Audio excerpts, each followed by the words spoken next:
All right, and welcome back. It's now 22 minutes to 8 o'clock, and it's time for us to just look at what is making headlines and what you have in your dailies today on Christmas Eve. Meanwhile, I don't know what your plan is for Christmas, but this would be a good opportunity for you to wish your friends and family a very Merry Christmas. Feel free to do so. The hashtag is KTN Morning Express. If you'd like to tweet, you can tweet at KTN's News KE, or you can tweet me directly, and that's at Michael G. Gitonga. What wishes do you have for your friends and family, or for the country as a whole, as we get into Christmas? Do let me know what they are, and I'll read them out as we go along. But first, let's look at what is on the dailies today. And I know many of you probably would not want to hear matters to do with politics, but on the headlines of the Standard today we have Babayao fights back. And that is, of course, after the impeachment that happened sometime last week. But as you would imagine, Babayao is not going down without a fight. And according to him, he says that there was no quorum enough for the impeachment to go ahead. And as a result, he is going to the Supreme Court to take Kiambu Governor moves to Supreme Court and Senate to save his seat, claiming that there was no quorum when MCAs voted to kick him out of power last week. And this, of course, is a story that has been going on. And what is expected now from his legal team is for that particular impeachment to be made null and void. Whether that's going to happen or not remains to be seen, but we do expect that, of course, is something that the Supreme Court is going to take into consideration. And the governor's case, according to him, minimum number of Kiambu MCAs needed to sack the governor is 62. The county has a total of 92 MCAs. The MCAs that were present were 57. So according to him, quorum was not enough. There was 35 MCAs who were away when he was impeached. So as a result, according to his argument, is that there was not enough quorum. Still on the front page, there is an interesting story which is followed up on page 5. And this is to do with one Kalonzo Musyoka. Of course, there's been a lot of push and pull. Remember, not too long ago, we had Senator Mudavadi coming out to make a pronouncement and say that there could be, a collabo, so to speak, between Kalonzo Musyoka and the deputy president, which Kalonzo came out to say was not the case. But now comes another story. Kalonzo, I will be in Uhuru's camp ahead of 2022 polls. That's on page 5 of the Standard.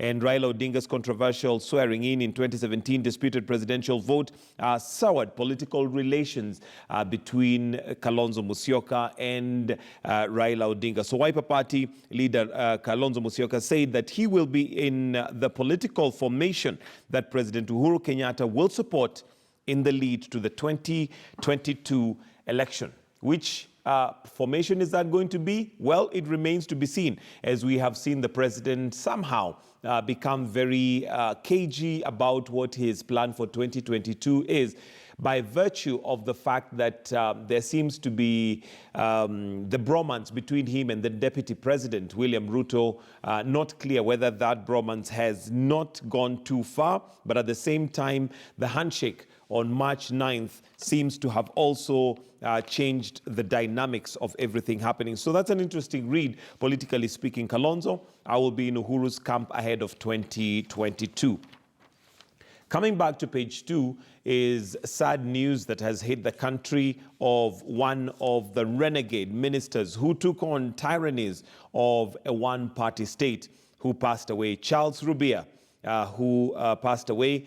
And this is, of course, sad news, but there is a story there, an obituary. Charles Rubia, the first African mayor of Nairobi and a hero of the multi-party movement, died yesterday at the age of 96, having, of course, made very, very huge gains for multi-party in this country. He's one of those heroes who are going to be celebrated and forever remembered for the difference that Kenya has made in terms of moving forward from a one-party state to where we are now, multi-partyism.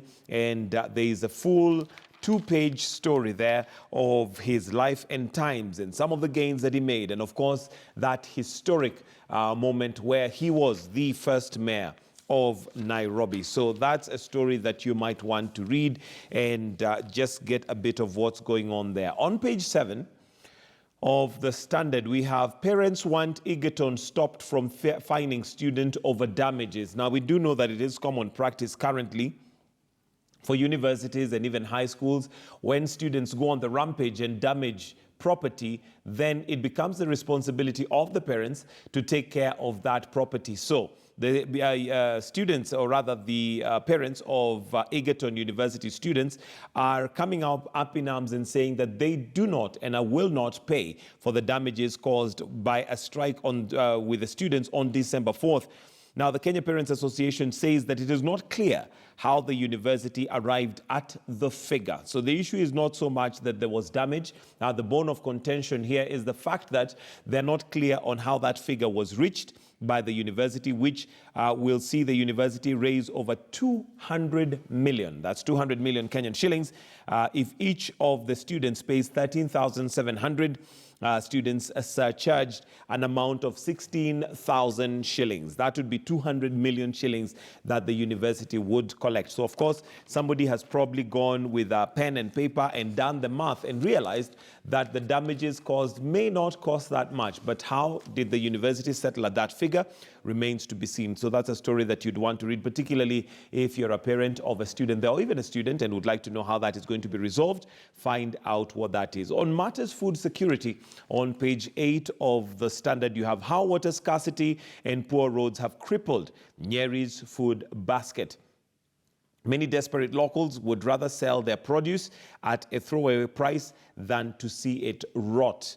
And this, of course, has been a big problem when it comes to ensuring that our country is food secure. There's always a gap, particularly between production and the sale of that product by virtue of two things. One being the middleman that comes in between the farmer and the actual consumer of the product. And secondly, also transportation from the farm to the city or wherever the consumer is. That has been a big gap. But this particular story highlighting that water scarcity and poor roads have crippled Nyeri's food basket, making it a very difficult experience for the farmers. So that's part of the Big Four agenda for the country. We do know that President Uhuru Kenyatta has put food security as one of them. So one would expect that there would be concerted efforts put towards ensuring that food security becomes something that is a reality for this country, because we do know, regardless of what happens to the country, people must eat.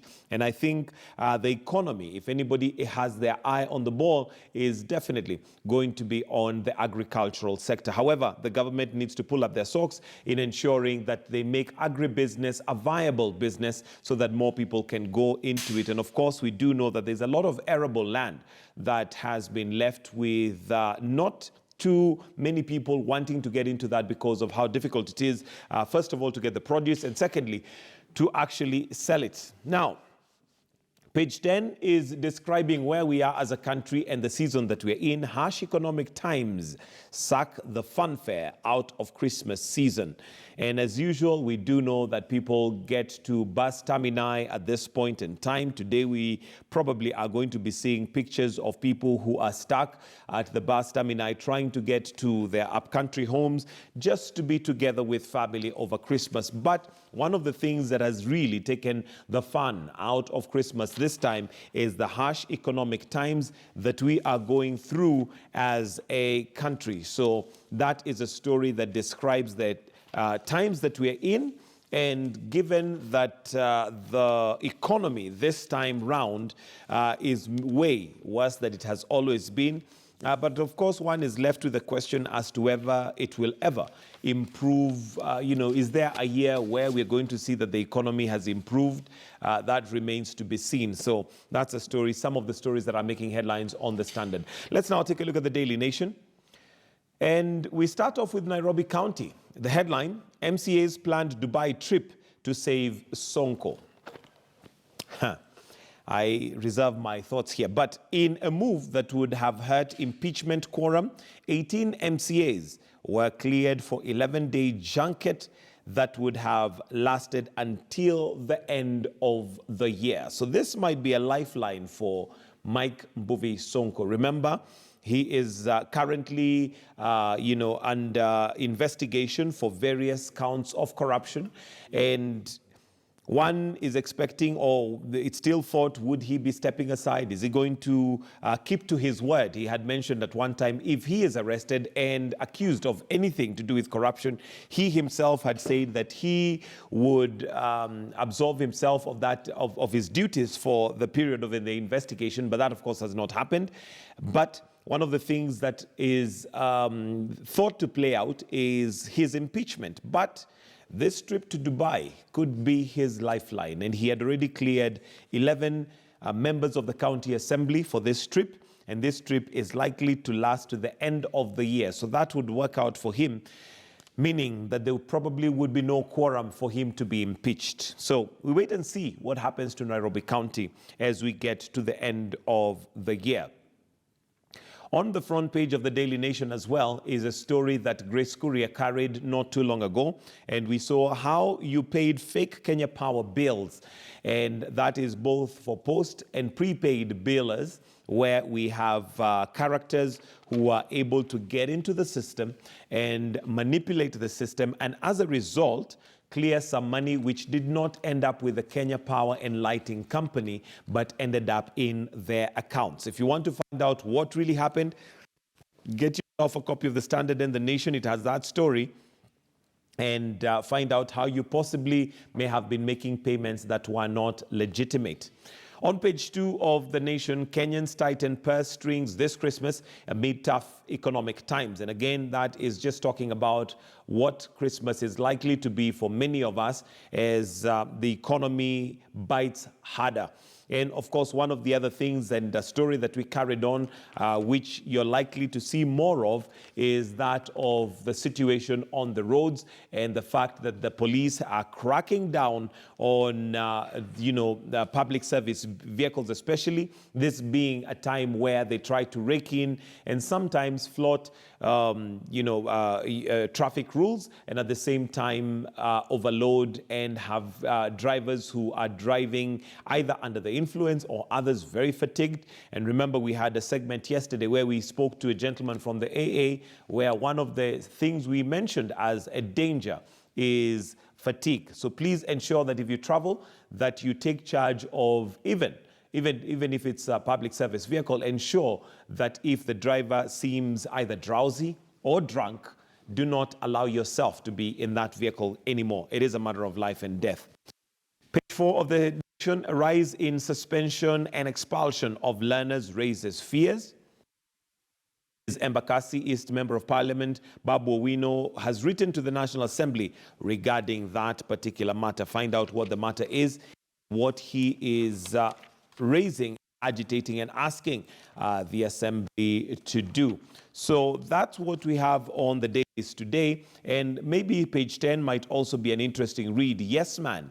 Rotich battles ghosts of 63 billion scandal. Now, many of us, of course, will remember the events that brought the CS for Treasury, that is none other than Henry Rotich, to be arrested, taken to court, and as a result, he had to be replaced. But according to this particular article, one of the things that may have been his problem, which is on page 10 of the Nation, is the fact that he was a yes man. So find out, who was he saying yes to? What was he saying yes to? And as a result, him and the PS, Thuge, ended up in trouble. So that is a story that might be interesting for those of you that are interested in the film industry. The future of film is bright, says KFC boss as new board of directors take over. Let's hope that a new board of directors would actually mean that there's going to be light at the end of the day. I remember one of the articles that was carried in the dailies yesterday, the Standard specifically, was that of the question of drones. We do know that drones are being used world over very creatively to give you aerial shots. But in Kenya, what has happened is that drones have been left with very vague rules and regulations, such that it's left to the authorities to determine what is dangerous use, what is allowed, what is not allowed. And as a result, it has also crippled the film industry. So that particular story, of course, carrying on there with a promise, with a new board of directors, that the film industry is likely to be looking up now. Whether that is true or not remains to be seen. So that's what we have for you on the dailies this morning. do get yourself a copy. If you still want to know about matters finance on the Business Daily, you have low spending hurts Christmas stores and sales. And of course, there are those who look forward to raking in over Christmas. That may not be happening this Christmas as a result of the fact that finances are not, and the economy is not looking up this year. It's now 7 minutes to 8.